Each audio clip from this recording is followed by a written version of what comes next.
Hello, I'm Jeff Allen Wolf. Welcome back to A World Gone Mad, and it's time for another Monday Fallout. The headlines are radioactive, the truth is buried in the rubble, and I'm here to dig it out. Systems are breaking, the truth vanished. Power plays everywhere. And I'm going to discuss two things that are going on that you need to know about. And please stay around for the rest of the episode. I've got a full, powerful, in-depth commentary that I'm going to share with you. Okay, here we go. Trump weaponized the National Guard and put them on the streets of Washington, D.C. I've already talked about that. At first, the line was, "Don't worry, folks. They're just here to help. Just logistics, just standing around." Yeah, right. Then the red state governors that you already know, I've told you about, start airdropping their troops into D.C. like it's some kind of MAGA summer camp. Suddenly the nation's capital looks less like democracy and more like the set of a cheap dystopian reboot. Then the Justice Department, again, something I informed you about, supposed to be about law and truth, right? So starts cooking the numbers like a meth dealer with a calculator. They take a city where violent crime is down. They sell you a horror story about streets dripping in blood just to justify putting troops on the corners in D.C. And now? Well, the charade is over, listeners. The masks are off. The Guard isn't just standing there anymore in Washington, D.C. They're armed. That's right. Pistols, rifles, military-grade firepower in the middle of Washington, D.C. Against who? Against us. Don't give me this bullshit about public safety. This isn't about crime. It's about control. It's about optics. It's about intimidation. They want people to look at soldiers with weapons on American streets and treat it like background noise. And Trump's not hiding his playbook. He's already announced Chicago is next. New York, you're on deck. This isn't law enforcement. This is a traveling roadshow of intimidation. A reality TV strongman fantasy acted out with live ammo and taxpayer dollars. We're supposed to shrug and call that democracy? No. This is authoritarian creep in broad daylight. One little step at a time until you wake up and realize the soldiers on the street aren't there to protect freedom. They're there to bury it. And the most dangerous part? They're daring us to get used to it, to normalize it, to stop reacting. That's the game. Because once people stop noticing, once they stop caring, that's when democracy doesn't just die in darkness. It dies right out in the open. So let me ask you, Wolfpack listener, do you live in a blue state? Do you live in a city that voted the wrong way? Then congratulations. You're on the list. Chicago's already named. New York's already named. And don't kid yourself. If it can happen there, it can happen where you live. Your chances just went sky high because this isn't random. This isn't about crime. It's about punishing political enemies and showing everyone else what happens if you don't fall in line. So while Trump is busy militarizing American streets, not just in D.C., but with plans to roll the same show of force into Chicago, New York, and every blue state on his enemies list, he's also exporting this chaos overseas. And what does he do right before sitting down with South Korea's new president? He torches that alliance. Hours before the meeting today, he's out there running his mouth, blasting one of America's strongest allies like they're the enemy. And of course he does. This is Trump's business as usual. He always blasts someone. He always belittles them. Donnie Boy always demeans them right before he walks in the room. Why? Because it's not strategy, it's fucking insecurity. Trump needs to knock someone down just to feel tall enough to shake their hand.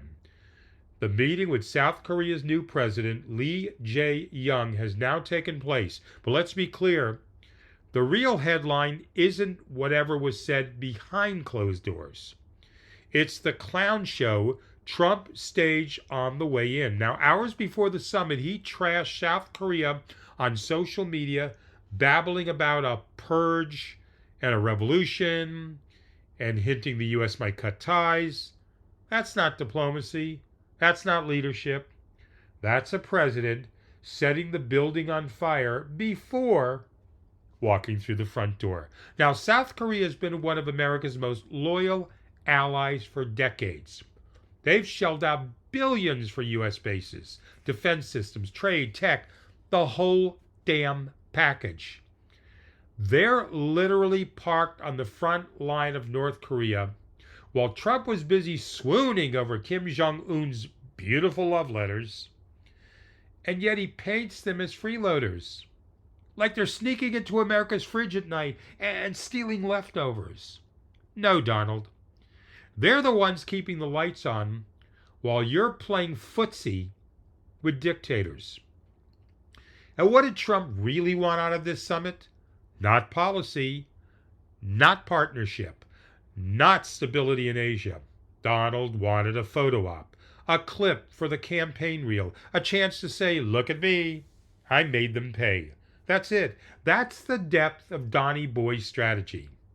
A man who thinks foreign policy is just professional wrestling with worse lighting. Here's the cost. Every time Trump pulls this shit, allies start asking themselves, can we even count on the U.S. anymore? Today, you're the friend. Tomorrow, you're the punching bag. If that's the deal, why wouldn't they start hedging toward China? And that's the danger. Trump isn't just burning bridges. He's handing the bricks to Beijing. And don't buy the spin you're going to hear. He'll sell this summit as a triumph.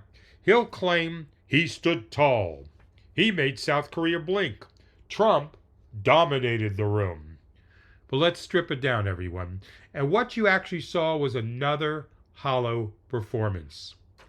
A president desperate for applause, sabotaging an ally to feed his ego, and calling it a victory. Because at the end of the day, this wasn't about South Korea. It wasn't about defense or trade or partnership. It was about Trump staging a show where the only plot line is him trying to look 10 feet tall while standing on a mountain of his own bullshit. And I'll be honest, listeners, I would love to be the one to push him off that mountain of bullshit. But let's be real. You're probably already saying it with me right now. Stand in line, Jeff. All right, I wanted to talk about something important. And this is my commentary. And I'm in a pissed off mood. And I'm in a focused mood. And I just went with the flow today. So bear with me, okay? This is in depth. This is a little long. But hear me out, okay, Wolfpack? Fear. That's it. That's Donald's entire strategy. If you could keep people scared, you could keep them controlled. That's not politics anymore. That's conditioning. That's shock collar government. Look at what's happening in this country.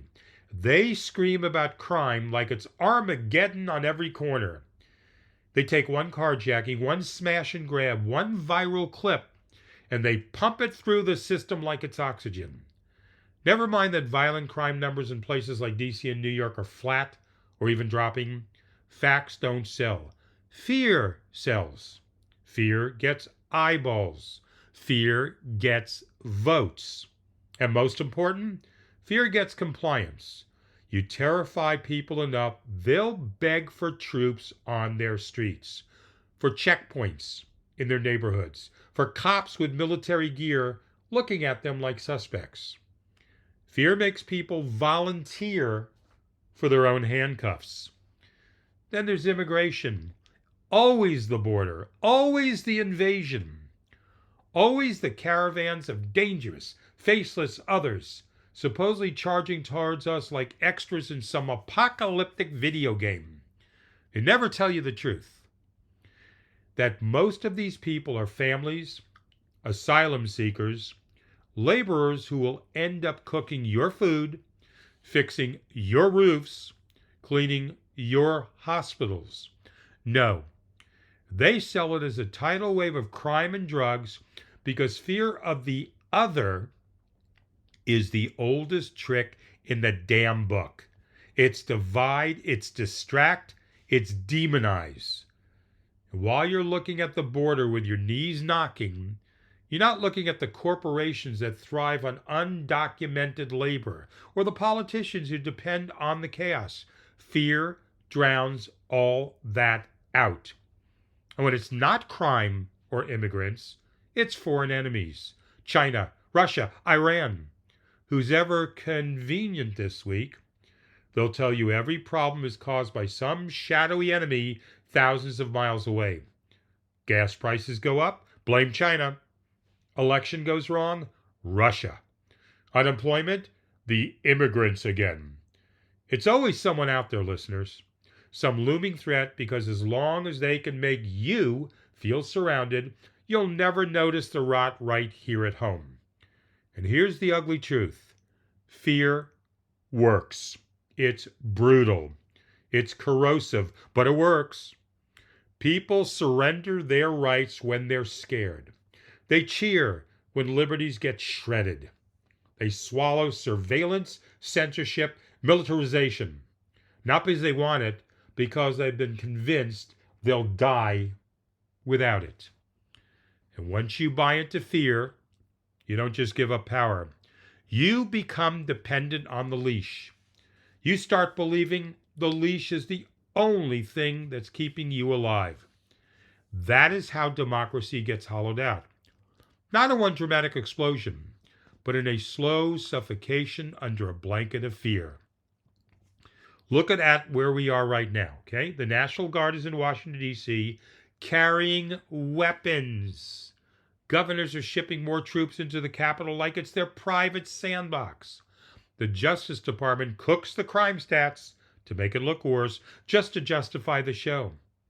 And the second you question it, you're told you don't care about safety. You don't care about law and order. That's how fear works. It boxes you in. You're either terrified and obedient, or you're painted as part of the problem. And Trump? He's turned fear into performance art.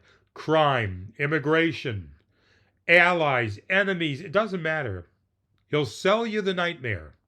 Then he'll step in as the hero who promises to stop it. Except he never stops it. Because the fear is the point. He needs the crisis. He needs the panic. He needs you waking up every day convinced the country is collapsing so he could stand there and say, only I can fix it.